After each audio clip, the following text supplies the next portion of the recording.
Bienvenidos amigos a Radio Uruguay 1050 AM, bienvenidos aquí al corazón de la ciudad vieja, dijera María Inés Ovaldía, a la máquina de pensar.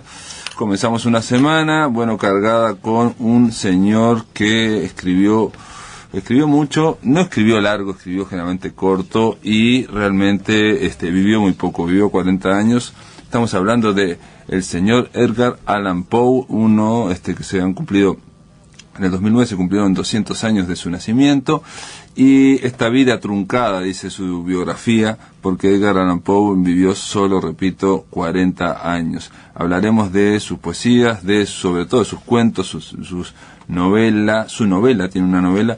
Es un escritor que es difícil para un escritor fundar un género literario, y aparentemente a Poe le dicen que fundó dos géneros literarios: la novela policial y el cuento fantástico moderno. Casi nada lo del señor Edgar Allan.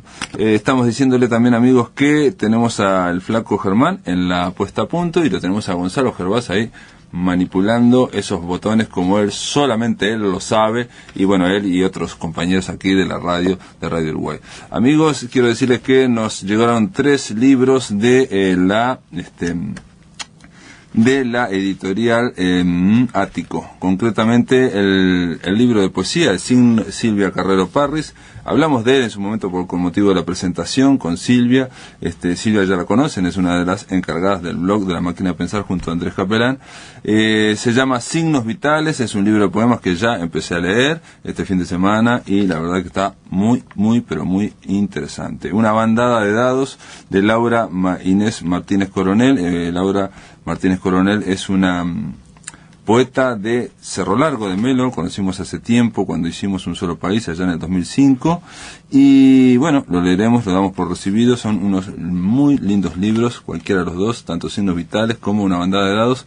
Y por último nos llegó un libro de cuentos, cosa que no suele, me parece a mí, editar Ático, que es una editorial más bien jugada a la poesía y a los poetas, que hace libros muy interesantes, muy lindos. En este caso, La Furia del Alfabeto. Descuentos es la aclaración entre paréntesis de este libro de cuentos de Melba Guariglia, que tiene una caricatura muy interesante en la tapa. Y Melba es la que supervisa, la que dirige esta colección Ático, que reitero, ha cambiado, pero la verdad que está muy bien, tanto los que sacaba antes con libros más bien sobrios, como estos que son libros más alegres, más brillantes que los de antes. Vamos a ver si lo leemos, y obviamente vamos a invitar a las 3 autoras, por lo menos en el caso de Laura Martínez Coronel, quizás tengamos que hacerlo por teléfono. Ella vive, reitero, en Melo. Amigos, quiero decirles simplemente que Edgar Allan Poe, entre otras cosas, es alguien que, ya reitero, vivió poco, tuvo una vida bastante sufrida el pobre, y se mandó algún cuentito que otro. Pero para empezar esta semana, para abrir la semana, para presentar a este señor Poe, que en algunos leí hace poco, hay unos teóricos en Estados Unidos hablando de la ultraficción corta, del ultracorto, del cuento de minificción. Hay un crítico literario que plantea que la minificción debería llamarse Poe, y que los cuentos tuvieran ese nombre especial para homenajear y también para recortarlos del resto de los cuentos. Pero para hablar de este hombre, de este Poe, estamos dándole la bienvenida a un amigo, a Elvio Gandolfo. ¿Cómo andas, Elvio? Muy bien, ¿y tú? ¿Qué haces? Acá, en casa. Con el teléfono en la mano. Totalmente. Poe, vos escribiste, Elvio, El País Cultural, el suplemento del País Cultural hizo una especie de especial, ¿no? Sí, sobre coordiné Poe, ¿no? un especial sobre él, y aproveché para leer el libro que no había leído de él, que era Eureka, que es el libro más extraño y seguramente el menos leído, ¿no? Pues Sí. es una especie de teoría sobre el universo entero, muy apretada, o sea, no tiene capítulos, es corta, tendrá 100 y pico de páginas, ¿no? Pero una vez que la emprendés, que tenés que tener cierta paciencia, es muy fascinante, pues la escribió en un momento de aguda crisis general, biográfica, afectiva, de todo tipo, un año antes de morir, digamos. Y te asombra el grado extremo. yo pienso que lo usó como refugio eso, ¿no? Sí. Y después se autoconvenció él de la importancia colosal del texto, que la tenía, pero no en el plano que él pretendía. Trató de convencer a un editor que editara 50.000 ejemplares. Sí, sí, porque dijo que iba a ser más tan importante. Te impresiona. Yo acá tengo un artículo que dice: llevado de un anhelo irresistible, Edgar Allan Poe escribió un libro donde explicaba el origen del universo, su naturaleza, su funcionamiento y su futuro, abarcando desde la física de los astros a la física de los átomos, el tiempo y el espacio, la materia y la energía, y adentrándose hasta la mismísima estructura de Dios, al que consideraba un principio matemático en que se basa el universo. Claro, eso fue lo que sobra un poco hoy, ¿no? Tal como es el paradigma de hoy, que es sin Dios, digamos, en la ciencia. Pero en el momento de él hizo un esfuerzo colosal que a su vez creo que repercutió muchísimo después en temas como, por ejemplo, por qué hay oscuridad a la noche, cosas por el estilo, por qué no se ven las estrellas con mucho más fulgor, que planteó una hipótesis que se comprobó astronómicamente muchísimo después. Y además, el siglo XX en especial, fue una especie de ametralladora de teorías cosmológicas, ¿no? El Big Bang, toda la cosa de la mecánica cuántica y demás, lo que ha hecho, yo estuve filtrando un poco de cosas de internet, que haya con frecuencia coloquios sobre el libro de él, ¿no? Sobre Eureka, acá dice, acá en este artículo dice que como que Poe anticipó el Big Bang como origen del universo. No exactamente, ¿no? Pero sí te impresiona comparado con el resto de la obra de él, incluido la enorme cantidad que escribió de ensayo y crítica. Es lo más, donde hizo un esfuerzo más grande por ser así serio, racional. Sí. Obviamente se dejaba arrebatar por momentos de un enorme entusiasmo por lo que estaba planteando, ¿no? Inclusive es muy contradictorio él siempre. Él había escrito contra Humboldt, pero acá le dedica el texto a Humboldt, que había escrito Cosmos, que era un intento parecido, ¿no? Y mucha gente opina que es como una especie de cosa burlona de él, pero no es así. Digo, Poe cambiaba mucho de idea, no era un tipo que siguiera constantemente una línea, ¿no? Y resulta un poco fuera de lo común que, aparte de haber escrito la poesía que escribió, que fue lo que más éxito tuvo en su época, El Cuervo y demás, y todo lo que escribió de ficción, más la novela esa extrañísima, La aventura de Arturo Gordon Pym, ha descrito una teoría cosmológica, ¿no? Es muy impresionante, realmente. Yo, digamos, viste que Poe uno lo lee, después lo deja de leer, pasa un tiempo, piensa que es de determinada manera. Cuando lo volví a releer para hacer este suplemento, me sorprendió esa capacidad increíble de variación, ¿no? Por lo que yo leí también de tu artículo, como que él habla que hay una unidad que estalló y que después se va a volver a juntar todo de nuevo. Lo que se teoriza hoy, ¿no? Con el corrimiento al azul o al rojo de las estrellas.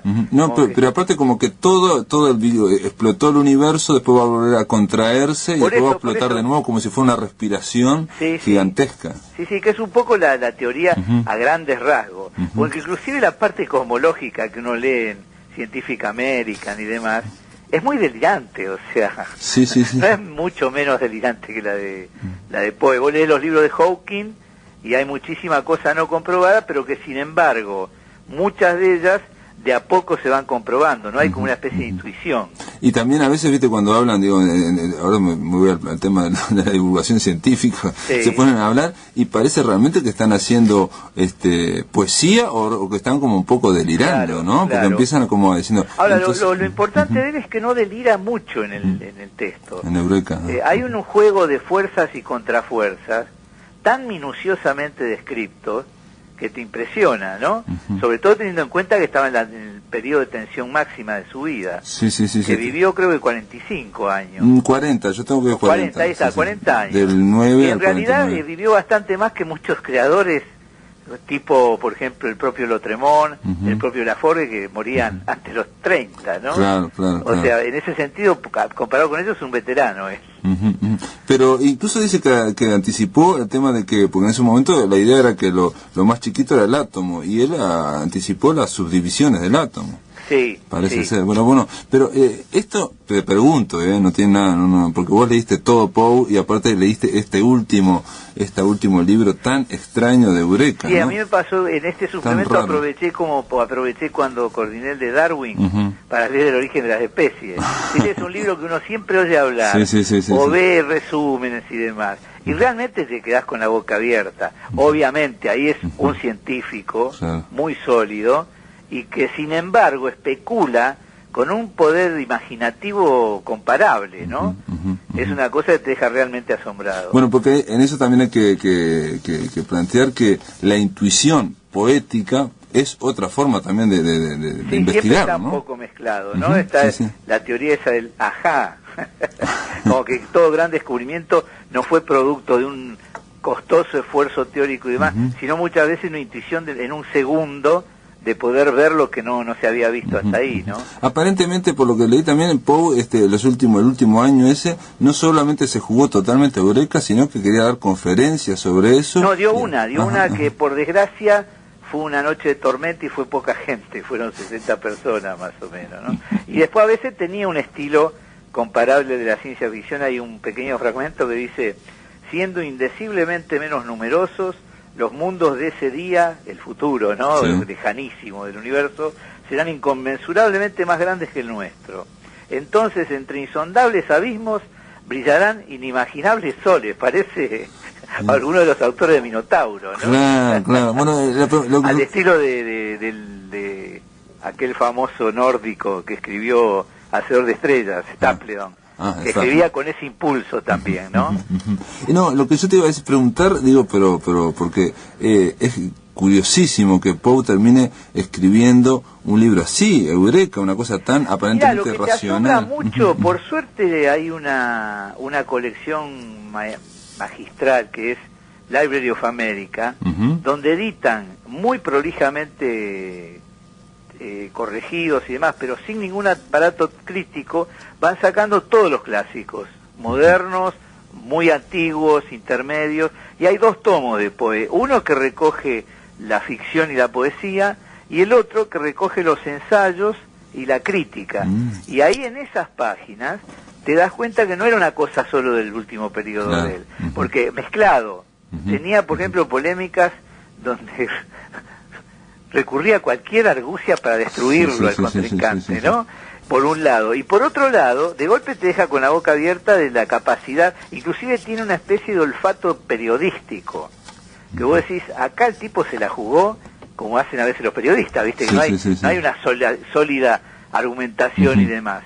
Pero es un material que yo debo haber leído la mitad, no más, pero te deja asombrado. Además, por rescata decenas de autores que hoy han desaparecido por completo, ¿no? O destruye.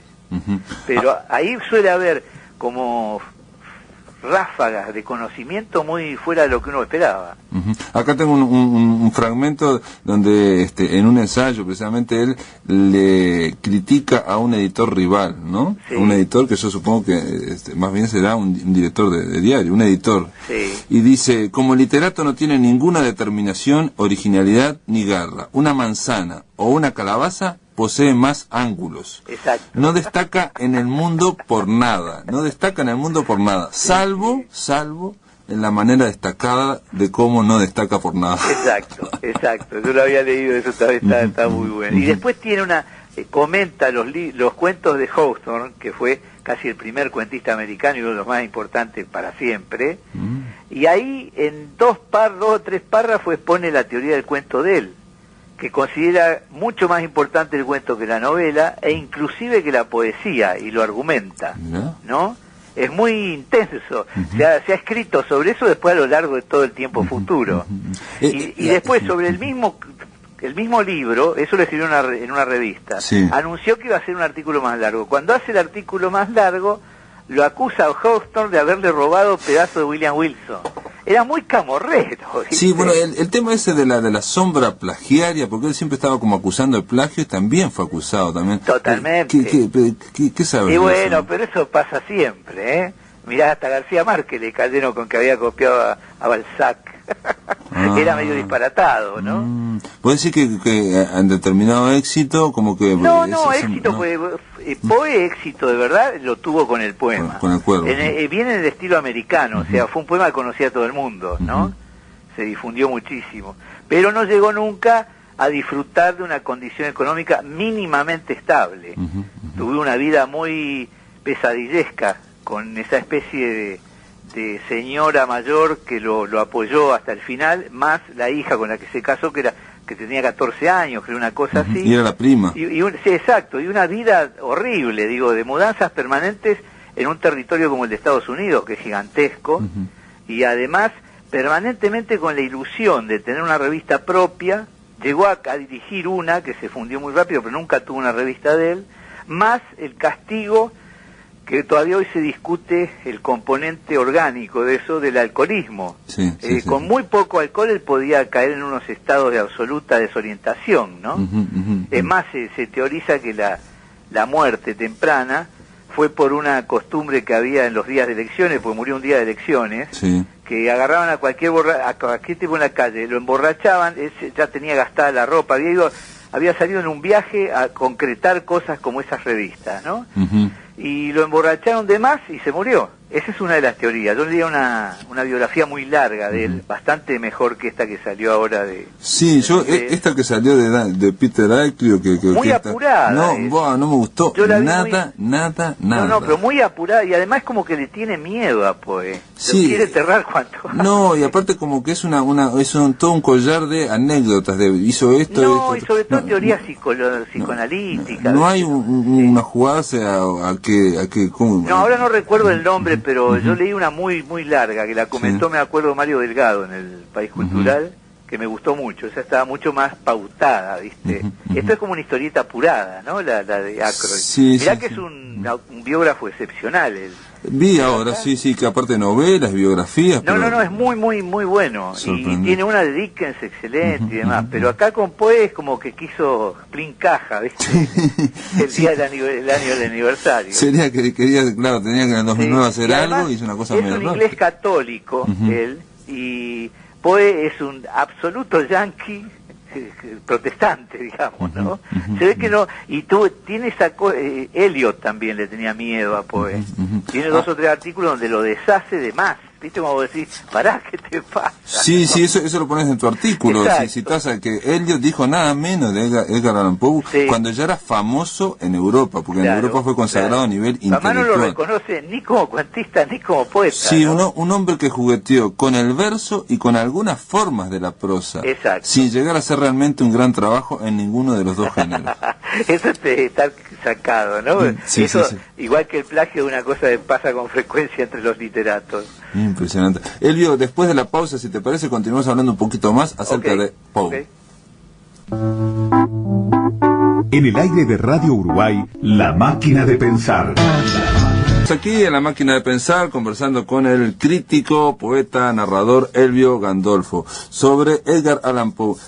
Elvio, ¿cómo te acordás vos cómo entraste en contacto con este hombre, con este... Mirá, primero por los cuentos o la poesía? En general es por los cuentos. Ah, sí. Y generalmente es cuando uno es muy joven, ¿no? Le pasó a Quiroga, por ejemplo. Sí, y además te impresiona mucho, porque tiene una intensidad. Además se atreve a cosas que aún hoy son difíciles, ¿no? Está el cuento ese Berenice, que es la muerta que entierra y que él tiene una imaginación y de golpe tira arriba de la mesa las 32 piezas dentales de ella. Vos quedás paralizado, ¿viste? Sobre todo cuando sos joven. Nunca has visto algo así. Y ahora, por casualidad, pues me compré una antología de relato fantástico americano que hizo Peter Straub, que es muy bueno, ¿no? En esa serie de American Library of America, ¿no? Y viene ese cuento justo. Y tiene una serie de notas al final donde o te aclaran algo o agregan un dato, y ahí metieron un pedazo que estaba en la versión que apareció originalmente en una publicación. Y es tremendo, ya es exagerado. Era peor todavía. No, claro, digamos, más que nada no suena bien. Él entra en el cajón de ella, ¿viste? Una cosa disparatada, y lo cortaron. Lo debe haber cortado él mismo. Claro, en una cortado. carilla Sí, sí, que sí, se ve que 2 o 3 buenos amigos le dijeron sacar. Él influyó a muchísima gente, entre otros al propio Horacio Quiroga, que le tomó como a Stephen King, bueno, a Lovecraft. A Lovecraft, ¿no? Lovecraft tiene ese libro sobre el terror sobrenatural que salió en Alianza, que dedica unas páginas brillantes, muy buenas. Se trata de un tipo, aparte de Poe, que sabía leer mucho, porque me acuerdo algo que a mí me sorprendió cuando leí Los crímenes de la calle Morgue, sí, que también dicen que fundó ahí el género policial. Sí. Todo el análisis que comienza a hacer, digamos, el investigador y empieza a teorizar sobre cómo funciona la mente humana, cómo deduce e infiere. Y eso parece como un ensayo que viene de otro lado. Yo creo que una buena crítica que le hace, que él asumía con demasiada facilidad una actitud de absoluta superioridad, sí, ¿no? Sí, sí, y sí, que muchas veces era medianamente sólida, no muy sólida.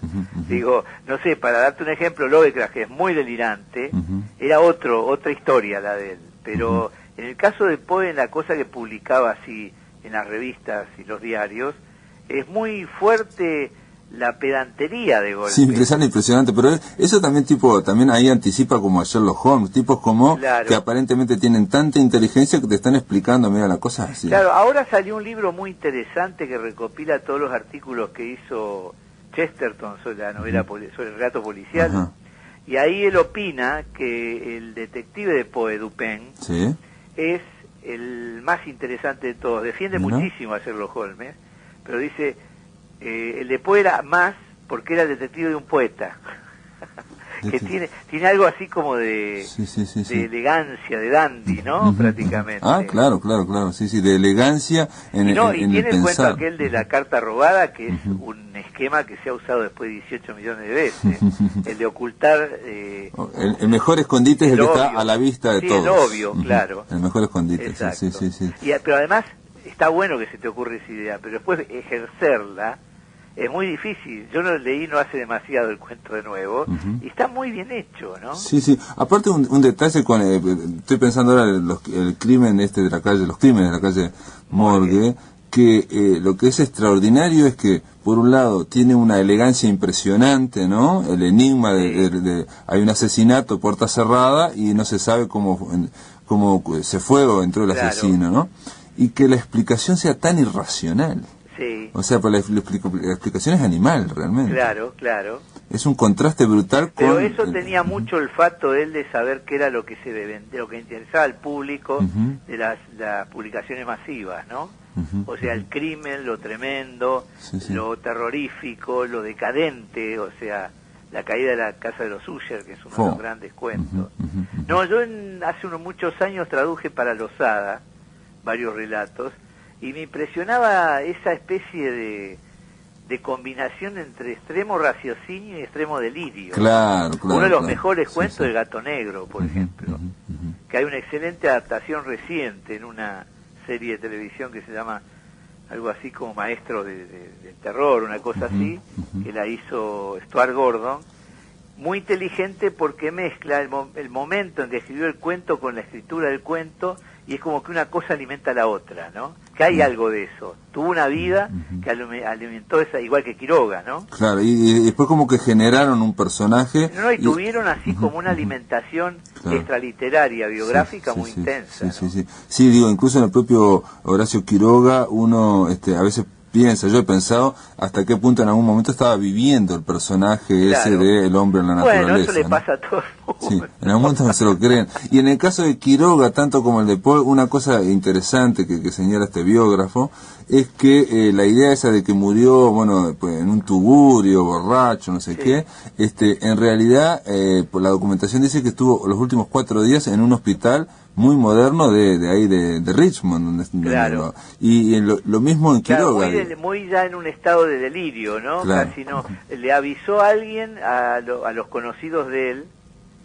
Las muertes de los grandes creadores pasa también con el arquitecto catalán, ¿no? Gaudí, que lo llevó por delante de un tranvía y estuvo unas cuantas horas que nadie sabía quién era. Una cosa rarísima, ¿no? En el caso de Poe también un detalle importante es que no tenía ninguna documentación y tenía esas ropas. Bueno, de ahí viene la teoría de lo de las Sí, de que fue usado para votar varias elecciones veces. que lo robaron todo. Claro, además, ¿no? como que le daban una balota, una credencial, entonces iban... Una bacana que y no votaban. me apunté el nombre para ahora, el biógrafo que era el que lo exponía muy detalladamente. Claro, porque uno lo que quiere, digamos, con la biografía es que una visión del personaje, yo me acuerdo de la persona, Borges decía que una biografía no puede ser un inventario de domicilios. Exacto. No, y tiene una frase brillante, que es la mejor síntesis absoluta de la vida de Poe, que era que tuvo una vida breve y desdichada, si es que la desdicha puede ser breve.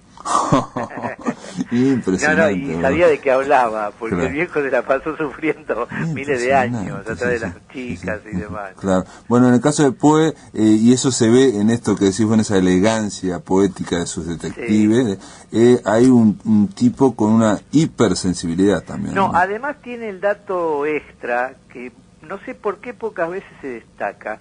En la época que vos te formás de verdad, que es la infancia temprana, vivió en Londres. Y cuando él ambienta uno de los mejores relatos que ha escrito, que preanuncia el siglo XX, que es El hombre de la multitud, que es absolutamente genial, como no tiene una ciudad americana a la altura de la idea, lo ambienta en Londres.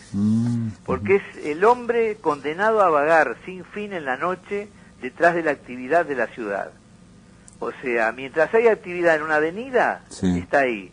Se va a la actividad de la avenida, va más a lo lejos, llega a los barrios lejanos donde hay gente que no se acuesta hasta la madrugada y demás, y de a poco va reenganchando con la avenida, es como que no duerme. Claro, es un cuento magistral, que además no parece de él, no tiene ningún rasgo sacado terrorífico ni nada. ¿No? Pero yo pensé, digo, preparando un poco esta semana, que Poe, por ejemplo, que influyó aparentemente a Becker, y representa y el tema de la división de la personalidad, ¿no? William Wilson representa, digamos, a ese hombre aplastado precisamente por lo que estás contando vos ahora, de la ciudad y del desarrollo urbano. Después, mira, yo tuve que hacer ahora un prólogo a Hawthorne, ¿no? A los cuentos de él, y traducir Wakefield, que es uno de los grandes cuentos del siglo XIX, y a su vez siempre me fascinó Melville, y los tres hoy todavía no están estudiados a fondo.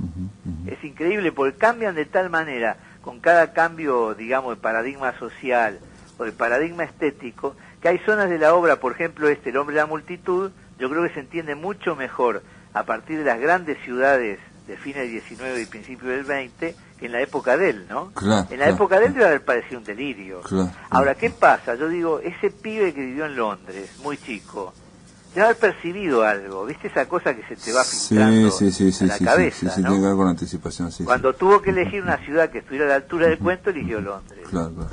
Muy bien, Elvio Gandolfo, te doy las gracias por contribuir acá a empezar esta semana dedicada a Edgar Allan Poe. Te mando un abrazo. Que sea buena. Chao. Un abrazo. Para comunicarte con la máquina, envía un SMS al 099 780066 o un correo electrónico a lamaquinadepensar@adinet.com.uy. Si querés volver a escuchar charlas, entrevistas o columnas, ingresa a piensamáquina.blogspot.com y bienvenido al corazón de las palabras. Muy bien, ustedes saben, el viernes tuvimos el primer encuentro de literatura breve y nuevas tecnologías organizado por la Casa de los Escritores, por la Máquina de Pensar. Salió todo muy lindo y, entre otras cosas, bueno, hubo varias mesas y la primera fue dedicada a la literatura breve en Uruguay, y vamos a escuchar ahora lo que dijo Ricardo Pallares sobre este tema. En principio yo diría que así como la ciencia no debería negar nada de lo que no se puede demostrar, la teoría literaria, sociológica y antropológica no debería negar fenómenos que se instalan con ritmos y con tiempos que se regulan por, digamos, las dinámicas de lo real y no del conocimiento disciplinar. Entonces, me parece indiscutible la existencia del llamado género del fenómeno, ante todo diría yo, del fenómeno comunicacional caracterizado por la brevedad y por el soporte inicialmente electrónico, que eventualmente podrá derivar o no a un soporte papel, con lo que supone generar un circuito alternativo y muy diferente, pero que su existencia es incuestionable. Mientras escuchaba a los colegas, me vino a la memoria, por el azar mismo que a veces tiene ella, una conversación con el escritor, el poeta, con el profesor Jorge Medina Vidal, hacia mediados o fines de los años 60, hablando de las cuestiones del cambio. Un día me dijo: mira, mi querido, nos tenemos que renovar, porque si no perdemos la poesía, la perdemos definitivamente. Digo, ¿pero por qué? Pero mira, es brevísima y anda hasta en las carreteras. Yo digo, bueno, a ver si te explicas. Me dice, mira, allá por el kilómetro no sé cuánto de la interbalnearia hay un cartel que dice: si piso a fondo me voy al cielo. Bueno, y evidentemente el enunciado no carecía de cierta gracia, de cierto acierto expresivo y de cierta zona de la expresión vivencial y del sentimiento humano que le daba, digamos, si no un carácter poético, algún rasgo.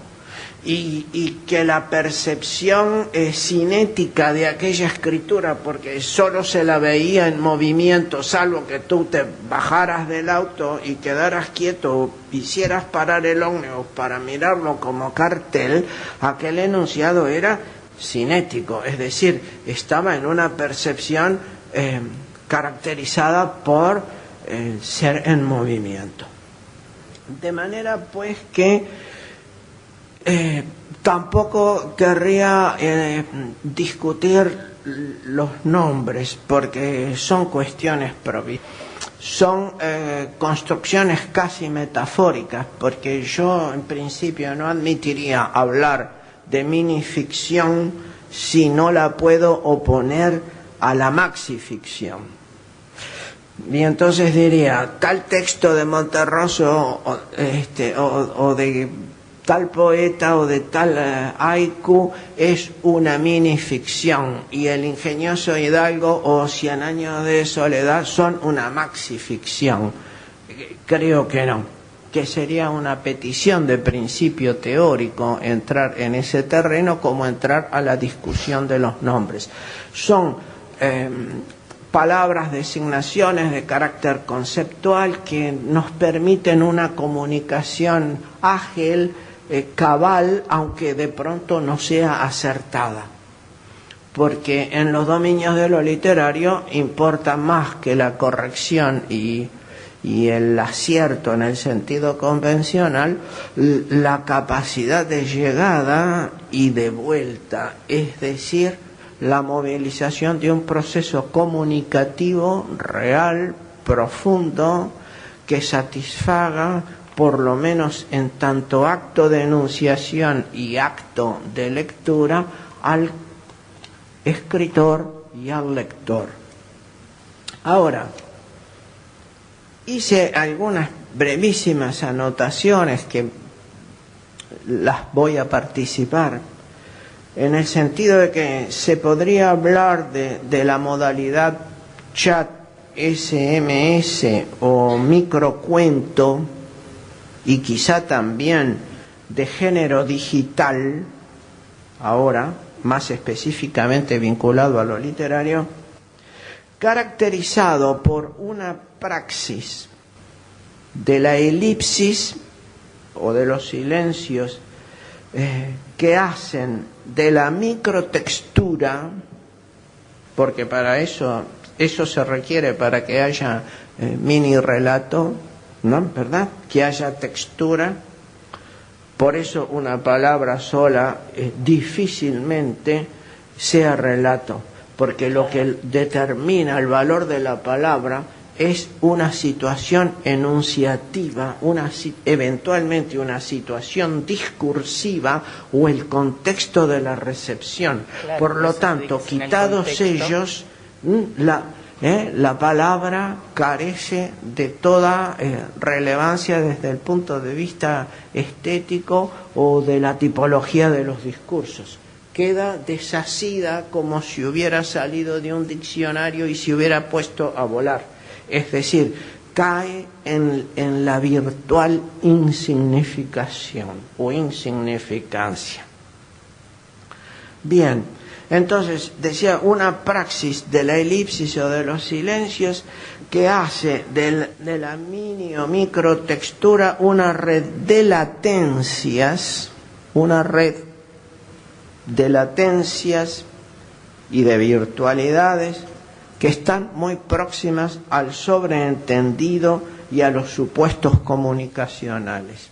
Y esta es la zona más difícil, pensada en tiempos de perduración o tiempos de validación, la zona más débil o más frágil del llamado mini o micro relato, ya que esos sobreentendidos y supuestos comunicacionales suelen ser sustancialmente contingentes, ¿verdad? Más que estructurales, lo que determinaría cierta permanencia, dependen de la contingencia y de la circunstancia. Dicho de otro modo, sería un tipo de textos que tiende a sustituir las situaciones discursivas al interior de ellos por enunciados con una sintaxis lábil y que está potenciada por señales propias de los nuevos códigos comunicacionales que se emplean en los soportes electrónicos.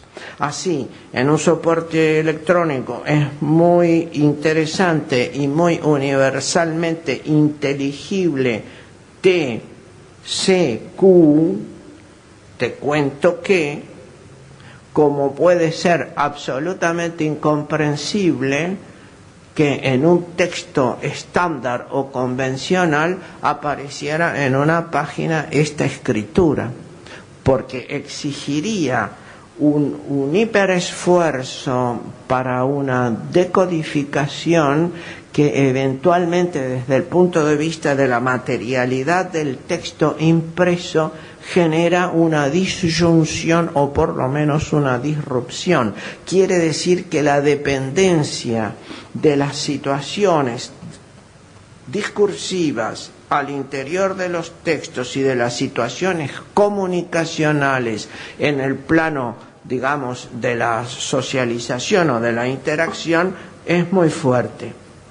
En ellos, en estos tipos, los contenidos están comprimidos, fuertemente comprimidos, por deseos y exigencias comunicacionales inscriptas en ese universo de lo instantáneo y de lo brevísimo, como también se da, por ejemplo, en las formas del videoclip, de la instalación o de la performance, a modo de ejemplo, con variación de códigos y de discursividades.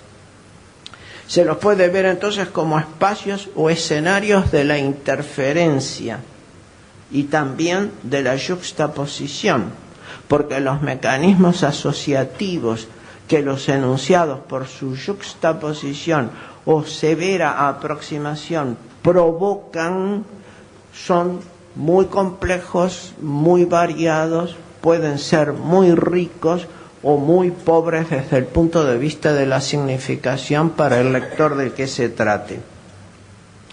De manera que, como espacios o escenarios de la interferencia, gravita lo fungible, lo virtual, lo mini, lo pequeño, ya sea cuento, un mensaje, un pensamiento reflexivo, y se colocan, por lo tanto, en los dominios de la volatilidad.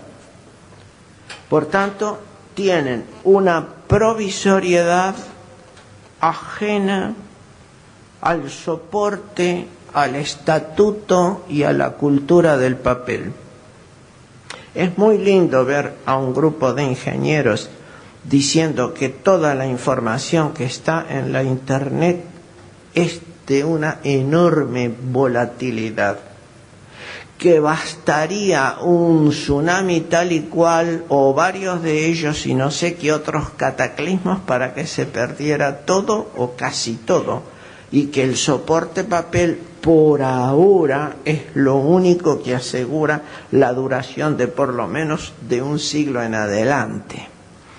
De manera pues que la presencia de lo volátil me parece a mí que es un elemento que no puede dejar de tenerse en cuenta en la ponderación o en la reflexión en torno de este fenómeno.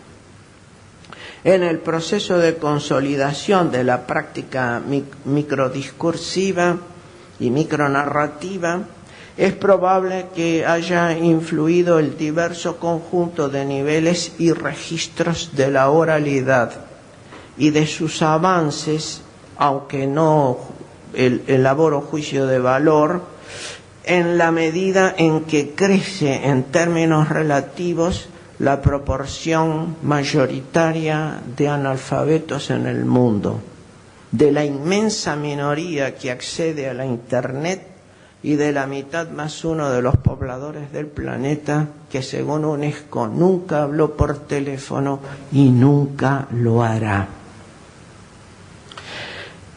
Así que, en todo caso, género volátil y género de la instantaneidad, género infiltrado por la contingencia y por estos procesos del mundo actual que le decimos de la temática del cambio, que no es más que expresión provisoria que utilizamos para referir un vasto y complejo proceso de cambio cultural y de civilización, que es otra cosa. Bien, y voy a terminar estas reflexiones. La influencia, decía, de la oralidad en estas modalidades impacta también, o ha impactado en los significantes, hasta que ahora con los usos digitales provocan cambios formales, léxicos y sintácticos capaces de configurar un nuevo experimentalismo sin plan ni programa. Este sería el caso, por ejemplo, en otro orden de cosas, de las jergas, los códigos juveniles y delincuenciales, que son verdaderos registros y niveles de lengua a tener en cuenta, en los que también se dan fenómenos de comunicación profunda o tan hábil como otras, o carentes de comunicación o de incomunicación, como en la cultura letrada de mayor nivel. De manera pues que así nos encontramos, por ejemplo, en algunos textos o que circulan en redes sociales con propósito y carácter de producción narrativa, en los que el dale y el ta, por ejemplo, son dos marcadores en el correspondiente nivel de lengua del español coloquial rioplatense, y eso está mostrando, a mi modo de ver, un impacto que a veces tiene fuerza desestabilizadora del código, un impacto de la oralidad en este fenómeno. Muchas gracias por su atención.